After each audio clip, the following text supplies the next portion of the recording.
ഒടുവിൽ ട്രംപിൻ്റെ നട്ടും ബോൾട്ടും ഇളകിത്തുടങ്ങി. 60 ദിവസത്തെ താൽക്കാലിക വെടിനിർത്തൽ പ്രഖ്യാപിച്ചു. സ്വമേധയാ തന്നെയാണ് വെടിനിർത്തലുമായി ബന്ധപ്പെട്ട കാര്യം ഡൊണാൾഡ് ട്രംപ് പ്രഖ്യാപിക്കുന്നത്. അത് ആക്സിസ് പത്രം റിപ്പോർട്ട് ചെയ്തു. അതോടൊപ്പം തന്നെ ട്രൂത്ത് സോഷ്യൽ അതിനെക്കുറിച്ചുള്ള ചില ഭാഗിക പരാമർശങ്ങളും രേഖപ്പെടുത്തി. പറയുന്ന കാര്യം ഇങ്ങനെയാണ്: ഹോർമുസ് കടൽ തുറക്കാൻ വേണ്ടിയിട്ട് തീരുമാനിച്ചു. ടോൾ ഉണ്ടാവില്ല. ടോൾ ഇല്ലാത്ത വിധം യഥേഷ്ടം മുൻപ് യുദ്ധത്തിന് മുൻപ് എങ്ങനെയായിരുന്നോ ഈ മേഖല ഉണ്ടായിരുന്നത് സമാനമായ രീതിയിൽ ഇതിലൂടെ കപ്പലുകൾ സഞ്ചാരം നടത്താം. അതോടൊപ്പം തന്നെ ഈ മേഖലയിൽ മൈനുകൾ സ്ഥാപിച്ചിട്ടുണ്ട്. ആ മൈനുകൾ ഇറാൻ തന്നെ നീക്കം ചെയ്യും. കാര്യം അമേരിക്ക പല ഘട്ടങ്ങളിലും ശ്രമിച്ചിട്ടും അത് കണ്ടെത്താൻ സാധിച്ചിട്ടില്ല, കണ്ടെത്തിയതിനെ നശിപ്പിക്കാനും സാധിച്ചിട്ടില്ല. എത്രത്തോളം ഭീകരമായിരിക്കുന്ന അല്ലെങ്കിൽ മാരകമായിരിക്കുന്ന രാസവസ്തുക്കളാണ് ഇത്തരം മൈനുകളിലൊക്കെ സ്ഥാപിച്ചത് എന്ന് മനസ്സിലാക്കുന്നതിൽ അമേരിക്ക പരാജയപ്പെട്ടു. അപ്പോൾ തങ്ങൾ ഉദ്ദേശിക്കുന്ന തരത്തിനേക്കാണ് കൂടുതൽ ഇതിൻ്റെ അകത്ത് രാസവസ്തുക്കളോ സംബന്ധമായിരിക്കുന്ന കാര്യങ്ങളോ ഉണ്ടെങ്കിൽ ഒരു പക്ഷേ ഇത് നശിപ്പിക്കാൻ പോകുന്നവൻ തന്നെ പൊട്ടിത്തെറിച്ച് പോകുമോ എന്നൊരു ഭയപ്പാടിനാൽ അവരതിൽ നിന്ന് പിന്മാറി. അതുകൊണ്ട് അത് ഇറാനോട് തന്നെയാണ് പറഞ്ഞത്, നിങ്ങൾ തന്നെ അത് ഒഴിവാക്കുക. അങ്ങനെ ഇവിടെ സഞ്ചാരപാത സ്വതന്ത്രമാക്കുന്ന രീതിയിലേക്ക് കാര്യങ്ങൾ എത്തുക എന്നുള്ളതാണ്. അതോടൊപ്പം തന്നെ ഇങ്ങോട്ടുള്ള അതായത് ഇറാന് വേണ്ടിയിട്ട് അമേരിക്കയുടെ വക അവർ കൊടുത്തിരിക്കുന്നത് ഇറാന് എണ്ണ വിൽപ്പന നടത്താൻ വേണ്ടി സ്വതന്ത്രമായിരിക്കുന്ന ഒരു അംഗീകാരം കിട്ടും.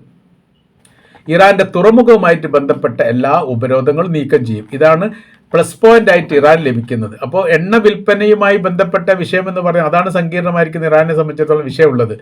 അവിടുത്തെ ഈ കറൻസിയുടെ മൂല്യങ്ങളൊക്കെ ഇടിയാൻ പ്രധാനമായിരിക്കുന്ന കാര്യം വേണ്ട തരത്തിൽ ഇറാന് എണ്ണ വിൽപ്പന നടത്തുന്നത്. ഇറാൻ ശരിക്കും പറഞ്ഞാൽ ഈ ബ്ലാക്ക് ആയിട്ടാണ് വിൽപ്പന നടത്തുന്നത്, മോഷ്ടിച്ച് വിൽപ്പന നടത്തുന്ന രീതിയിലാണ്.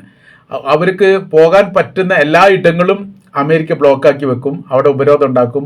അപ്പോൾ അങ്ങോട്ട് പോകാൻ വേണ്ടി പറ്റില്ല. പരമാവധി രാജ്യങ്ങളോട് ഇറാൻ്റെ പെട്രോളിയം വാങ്ങരുത് എന്ന് പറയും.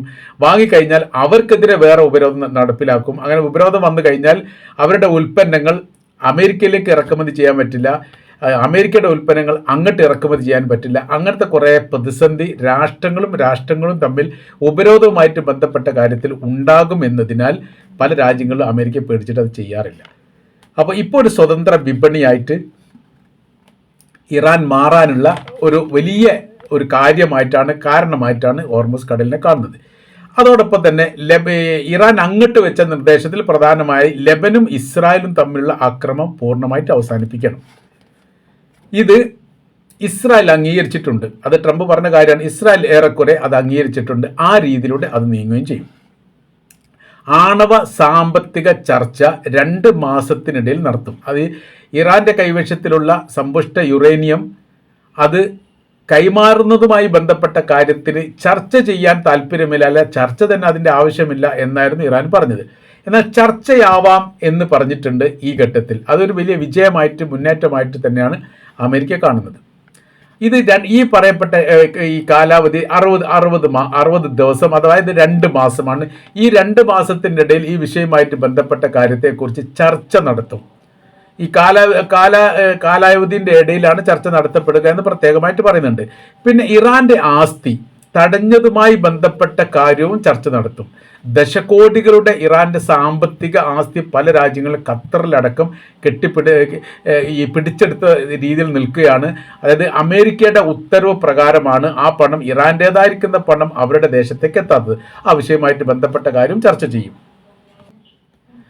ഇറാനുമായിട്ട് ബന്ധപ്പെട്ട വിഷയം യഥാർത്ഥത്തിൽ ട്രംപിനെ സംബന്ധിച്ചിടത്തോളം മാനസികമായിട്ട് പോലും അയാൾ തളർന്നിരിക്കുന്നു എന്നുള്ളതാണ്. കാര്യം ട്രംപ് വരുത്തിയിരിക്കുന്ന വിനയാണ് ഇന്ന് ലോകം മുഴുവൻ അനുഭവിക്കുന്നത്. പല രാജ്യങ്ങൾ തമ്മിൽ അങ്ങോട്ടും ഇങ്ങോട്ടൊക്കെ യുദ്ധം ഉണ്ടാവാറുണ്ട്, കെടുതിയും ദുരന്തങ്ങളും പ്രശ്നങ്ങളും ഉണ്ടാവാറുണ്ട്. പക്ഷെ അത് ലോകത്തെല്ലാവരെയും ബാധിക്കുന്ന വിഷയങ്ങളൊന്നുമല്ല. ആ യുദ്ധം ചെയ്യുന്ന രാജ്യമാണോ ആ രാജ്യത്തെ മാത്രം ബാധിക്കുന്ന ഒരു വിഷയമാണ്. എന്നാൽ ഇറാൻ്റെ തൊട്ടതോട് കൂടിയിട്ട് കൈ പൊള്ളി അതിന് പരിഹാരമുണ്ടാക്കാൻ പറ്റാത്ത വിധവും അവരെ പരാജയപ്പെടുത്താൻ പറ്റാത്ത വിധവും വിഷണ്ണനായിരിക്കുന്ന ഒരു ട്രംപിനെയാണ് ഇപ്പോൾ കാണാൻ വേണ്ടി സാധിക്കുന്നത്. ചില പത്രങ്ങൾ അതിനെക്കുറിച്ച് എഴുതിയിരിക്കുന്ന കുറിപ്പ് തന്നെ ഇങ്ങനെയാണ്: ട്രംപിൻ്റെ നട്ടും ബോൾട്ടും ഇളകിയാടുന്നു. ടൈറ്റാക്കാൻ വേണ്ടിയിട്ട് സാധിക്കില്ല. അത് ടൈറ്റാക്കണമെങ്കിൽ ഹോർമുസിൽ നിന്ന് ബോൾട്ട് കിട്ടണം, ഹോർമുസിൽ നിന്ന് അതുമായി ബന്ധപ്പെട്ട വസ്തുക്കൾ കിട്ടണം. അങ്ങനെ മാത്രമേ അത് ചെയ്യാൻ വേണ്ടി അത് അവർക്ക് അത് കിട്ടിയിട്ടുമില്ല. ഈ തരത്തിലാണ് ആ വിഷയങ്ങൾ പോകുന്നത്. അതിൻ്റെ ഈ തുടർച്ചയായ രീതിയിൽ പറയുന്ന കാര്യം ഇങ്ങനെയാണ്: 1ഉം 2ഉം ലോക യുദ്ധങ്ങൾ ലോകത്തെ ആകെ ഇളക്കി മറിച്ച യുദ്ധമാണെങ്കിൽ പോലും ആ രണ്ട് രാജ്യങ്ങളെ തന്നെ സാരമായിട്ട്, ആ രാജ്യങ്ങൾ മാത്രമേ അത് സാരമായിട്ട് ബാധിച്ചിട്ടുള്ളൂ. അതിൻ്റെ ഭാഗിക ഒച്ചപ്പാടുകൾ മാത്രമാണ് മറ്റ് ലോക രാജ്യങ്ങളിൽ ഉണ്ടായത്. എന്നാൽ ഇവിടുത്തെ വിഷയം അതല്ല. ഇവിടെ യുദ്ധം ചെയ്യുന്നത് ഇസ്രായേലും ഇറാനും അല്ലെങ്കിൽ അമേരിക്കയും ഇറാനും മാത്രമാണ്. യുദ്ധത്തിൽ നേരിട്ട് ഇടപെട്ട രാജ്യങ്ങൾ 3 രാജ്യമാണ്. ഈ ഇറാനെ തൊട്ട ഒരൊറ്റ കാരണത്താലാണ് ലോകത്തെ മുഴുവൻ സാമ്പത്തിക മേഖലയും പെട്രോളിയം മേഖലയും ഇത് സാരമായിട്ട് ബാധിച്ചത്. അതിൻ്റെ പ്രയാസമാണ് ലോകം മുഴുവൻ അനുഭവിക്കുന്നത്. അത് എല്ലാ തലച്ചോടും ഇപ്പോൾ ട്രംപിൻ്റെ തലയിലാണ് വന്ന് വീണിരിക്കുന്നത് എന്നാണ് ചുരുക്കം. അതുകൊണ്ടാണ് ഏതെങ്കിലും തരത്തിൽ ഈ പ്രശ്നം അവസാനിപ്പിക്കണം എന്നുള്ളിടത്തേക്ക് അവരെത്തിയിരിക്കുന്നത് എന്ന് ചുരുക്കം.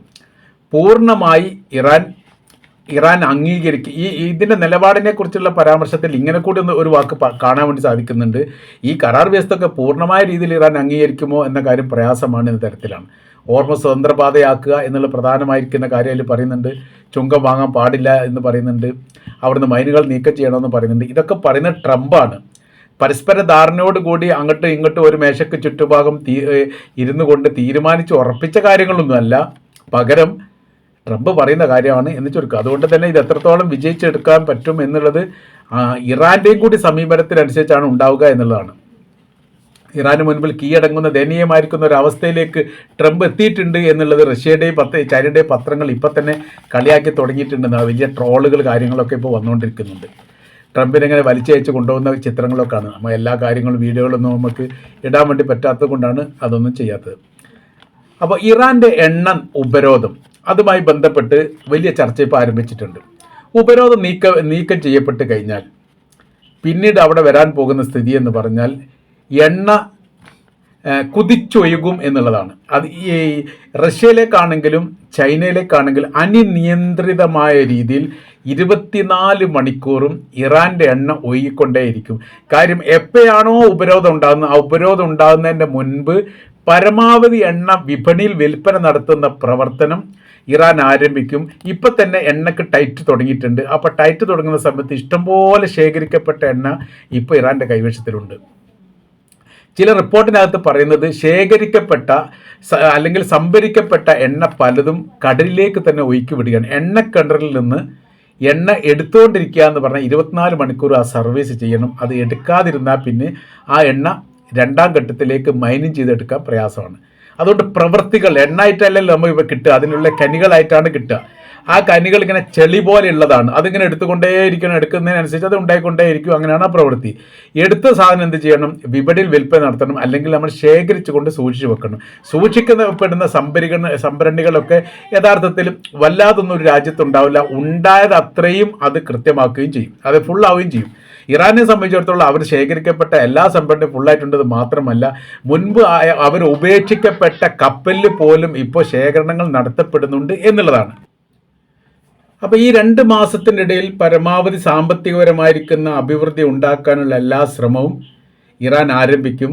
അതിനുള്ള സംവിധാന കാര്യങ്ങൾ നിലവിൽ ഒരുക്കിയിട്ടുണ്ട്. കാരണം യഥേഷ്ടം ഈ പെട്രോളിയം വേണ്ട രാജ്യങ്ങളിലൊന്ന് ചൈനയാണ്. ചൈനക്കാണ് ഇറാൻ വിപണിയിലെ അന്താരാഷ്ട്ര വിപണിയിൽ ഏറ്റവും കുറഞ്ഞ വിലക്ക് ഈ പെട്രോൾ നൽകുന്ന രാജ്യം എന്നതിനാൽ തന്നെ ഇറാന് ചൈനയ്ക്ക് വലിയ താല്പര്യമുണ്ട്. ചൈനക്കാണെങ്കിൽ ലോകത്തിലെ ഏറ്റവും വലിയ ജനസംഖ്യയുള്ള രാജ്യങ്ങളിലൊന്നാണ് എന്നതിനാൽ അവർക്ക് യഥേഷ്ടം ഇത് ആവശ്യമുണ്ട്. അങ്ങനെയാണ് ഇതിൻ്റെ റൂട്ട് പോകുന്നത്. പിന്നീട് 450 കിലോഗ്രാം യുറേനിയം, സമ്പുഷ്ട യുറേനിയം ഇറാൻ്റെ കൈവശത്തിലുണ്ട്. അത് ചർച്ചയാവാം എന്നുള്ളതാണ്. ആദ്യം അമേരിക്ക പറഞ്ഞ് തങ്ങൾക്ക് തരണം എന്നുള്ളതാണ്. അതിന് ഇറാൻ പറഞ്ഞ മറുപടി നിങ്ങൾക്ക് നൽകില്ല എന്നാണ്. പിന്നെ രണ്ടാം ഘട്ടത്തിൽ എന്നാൽ മറ്റേതെങ്കിലും രാജ്യങ്ങൾക്ക് കൊടുക്കാം എന്നായത് അത് ഞങ്ങൾ പരിഗണിക്കാം എന്ന് ട്രംപ് പറഞ്ഞു. അപ്പോൾ അതിന് ഇറാൻ്റെ മറുപടി ഞങ്ങളുടെ രാജ്യത്തുള്ളത് ഞങ്ങളുടെ രാജ്യത്ത് തന്നെ സൂക്ഷിക്കും, അതിന് മറ്റൊരു രാജ്യത്തിൻ്റെ സഹായം വേണ്ട എന്ന് പറഞ്ഞു. അപ്പോൾ ഈ വിഷയമായിട്ട് ബന്ധപ്പെട്ട് ട്രംപുമായിട്ട് വല്ലാത്ത രീതിയിൽ ഒടക്കിലാണ് ഇറാൻ. എന്നാൽ ഇപ്പോൾ അവർ പറഞ്ഞിരിക്കുന്ന കാര്യത്തിൽ മാറ്റം എന്ന് പറയുന്നത് യുറേനിയവുമായിട്ട് ബന്ധപ്പെട്ട കാര്യം ഈ കാലയളവിനിടയിൽ ചർച്ച ആവാം എന്നുള്ളതാണ്. ചർച്ച വരുന്ന സമയത്ത് ഇനി വേണമെങ്കിൽ അവർ റഷ്യയുടെ കൈവശം കൊടുക്കുന്നതുകൊണ്ട് വിരോധമില്ലാതെ ഇതിന് മുൻപ് പറഞ്ഞിരുന്നു. ഇപ്പോൾ നിലപാട് മാറ്റിയിട്ടുണ്ടോ ഇല്ലയെന്ന് അറിയണമെങ്കിൽ എന്ത് ചെയ്യണം? ഈ 60 മാസത്തെ വെടിനിർത്തൽ പ്രാബല്യത്തിൽ വരണം. ലെബനാനെ ഇസ്രായേൽ ആക്രമിക്കാൻ വേണ്ടി പാടില്ല. ആ വിഷയമായിട്ട് ബന്ധപ്പെട്ട കാര്യങ്ങൾ നിലനിൽക്കണം. ഓർമസ് തുറക്കാം, വിഷയമില്ല. പകരം സ്വതന്ത്രമായ രീതിയിൽ ഇറാന് പെട്രോളിയം വിൽക്കാനുള്ള അനുമതി ലഭിക്കും. ആ ഒരു അനുമതിയുമായി ബന്ധപ്പെട്ട കാര്യമാണ് ഇറാനെ സംബന്ധിച്ചിടത്തോളം കഴിഞ്ഞ 10-40 വർഷത്തിനിടയിൽ ഏറ്റവും അഭിമാനകരമായിരിക്കുന്ന അല്ലെങ്കിൽ വലിയ സന്തോഷമുണ്ടാകുന്ന കാര്യം എന്ന് വിലയിരുത്താൻ പറ്റും. 79 ഇസ്ലാമിക വിപ്ലവത്തിന് ശേഷം 80 ഭരണ സംവിധാനങ്ങൾ ആരംഭിച്ചു. അതോടുകൂടി അവിടെ പ്രതിസന്ധിയായി, സാമ്പത്തിക ഉപരോധമായി, വലിയ വിഷയങ്ങളായി. 80 മുതൽ 88 വരെ ഇറാഖുമായിട്ട് ബന്ധപ്പെട്ട യുദ്ധമുണ്ടായി. ആ കെടുതി ദുരന്തം കഴിഞ്ഞതിന് ശേഷം പിന്നെ കുവൈത്ത് യുദ്ധവുമായിട്ട് ബന്ധപ്പെട്ട രീതിയിലേക്ക് പ്രശ്നങ്ങൾ വന്നു. അങ്ങനെ പ്രശ്നങ്ങളുടെയും വിഷയങ്ങളുടെയും യുദ്ധത്തിൻ്റെയും കെടുതിയുടെയും ദുരന്തത്തിൻ്റെയും കഥകൾ തന്നെയാണ് യഥാർത്ഥത്തിൽ ഇറാനെ സംബന്ധിച്ചിടത്തോളം കഴിഞ്ഞ കുറച്ച് കാലമായിട്ട് വരാനുള്ളത്. അവിടെ ഉപരോധം വല്ലാത്തൊരു പ്രതിസന്ധിയായി. ആ പ്രതിസന്ധി നീങ്ങാനുള്ള സാധ്യതയാണ് രാഷ്ട്രീയ നിരീക്ഷകർ ഈ വിഷയവുമായിട്ട് ബന്ധപ്പെട്ട് വിലയിരുത്തുന്നത്.